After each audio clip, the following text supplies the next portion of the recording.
been calling me left and right saying that they were getting deletions. I literally thought that that was something that everybody knew.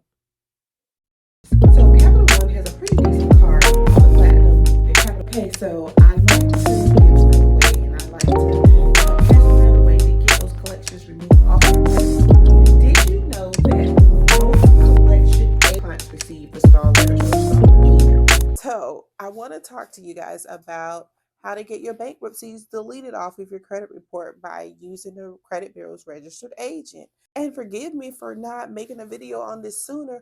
I just didn't realize that a lot of people just didn't know that. Okay, so first let me just read to you exactly what a registered agent is as it pertains to the credit bureaus. Okay. Now, a registered agent for a credit bureau typically serves as a point of contact for legal and regulatory matters. They receive legal documents such as lawsuits or subpoenas on behalf of the credit bureaus and ensure that important communications from government agencies or courts or from us are promptly forwarded to the appropriate parties within the organization. Registered agents help ensure that the credit bureaus comply with legal requirements. Okay, I'm going to read that again. Registered agents help ensure that credit bureaus comply with legal requirements and can effectively respond to legal matters. Okay. And I know for some of you, that is it. That is all you needed to hear right there. Your feet are hitting the ground and you are running right now. And I get it. I want to give you like a few tips on how I do it. And hopefully it can help you and keep you from making like mistakes and errors along the way. But first, let me tell you this. So, we've been disputing using the registered agent avenue for quite some time now, like a few years. But, like, however, when you do this, you have to be careful. You have to make sure that your disputes are on the up and up. You got to make sure that you're not lying, saying that, hey, this is not mine. Like, please don't. I hate it when people use that when it's not true because it doesn't work.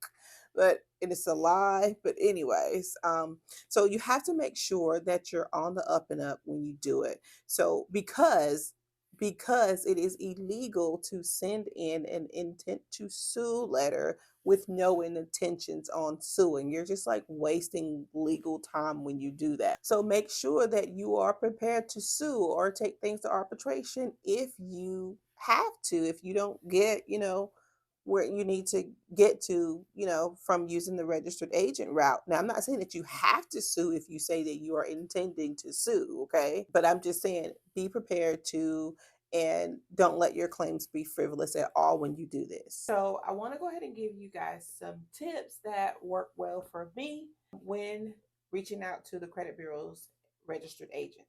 Okay, so first tip that I want to give you guys is this. You're going to want to make sure that you send your intent to sue letter to the proper registered agent. Every bureau has a registered agent. Even like LexisNexis, Innovis, Clarity Services, DataX, Factor Trust, they all have registered agents, right? So you're going to want to find the registered agent that is in your state for the company. So if it's Equifax has a registered agent in North Carolina, if that's where you are. Just because you now know that you can send intent to sue letters to registered agents and get good results doesn't mean to make that your first go-to. Because what happens is if you have not already disputed with the credit bureaus or whomever you're complaining about, then the first thing that the registered agent is going to ask you is, hey, have you tried to resolve this matter with the company first? Okay, because that's just proper protocol.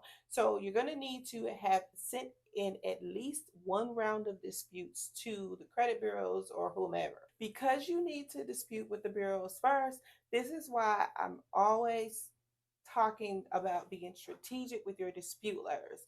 So you hear me say all the time with your dispute letters, make sure that you are very specific with the bureaus about what exactly it is that you're disputing, whatever is inaccurate or untimely, incorrect, fraud, whatever it is.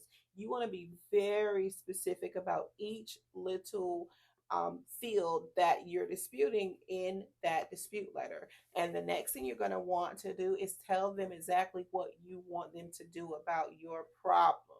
So this way, your dispute letter reflects exactly what you want the registered agents to see. Okay, if you have an improper or indirect dispute letter that's kind of all over the place, and then you send that into the registered agent and they don't even know exactly what you're talking about, you're just screaming that everything is not yours. Guess what? You're frivolous, right?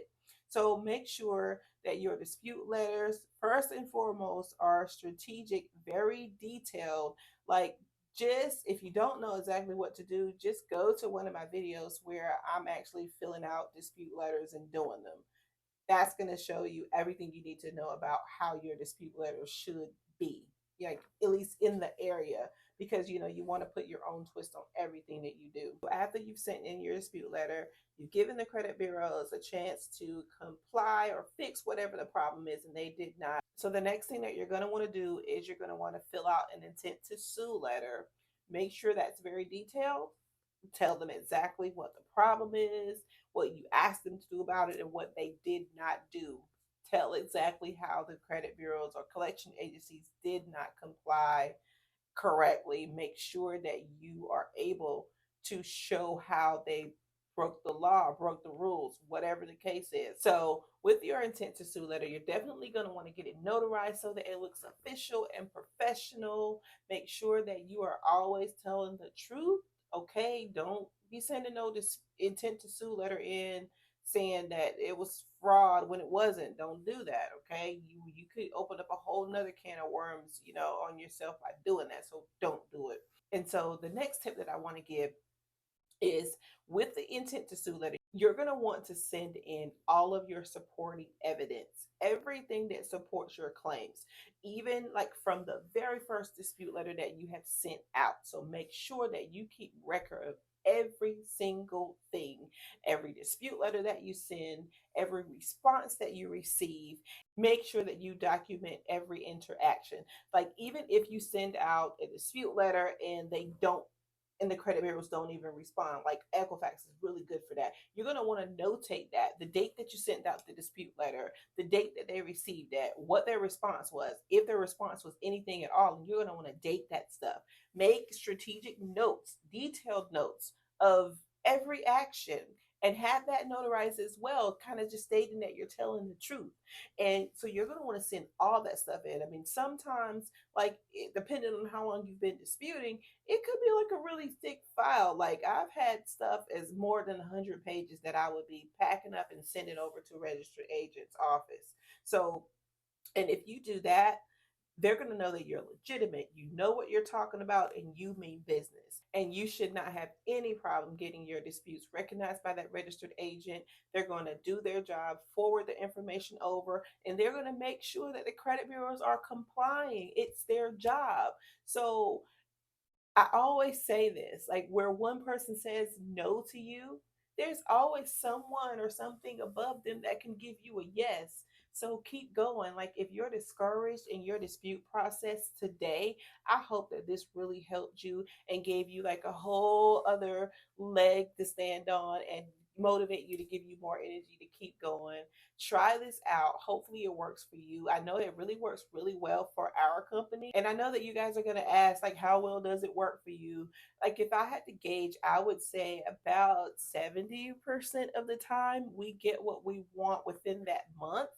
But like I said, all the time, nothing with credit repair is 100%, and I would never ever tell you that it is.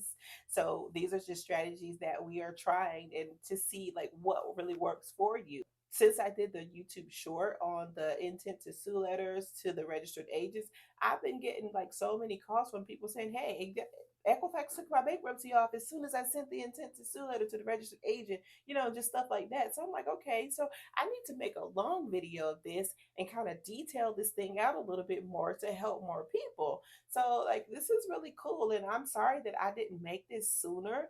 I don't know. Like, I think I just assumed that this was just like something that everybody knew. But, hey, I may be a little late, but at least I showed up for the party, right? So anyways, I hope this video helped you. If you have any questions, please be sure to leave them in the comments or go to the description if you want a quick answer and text me. I will answer. So until the next video, bye.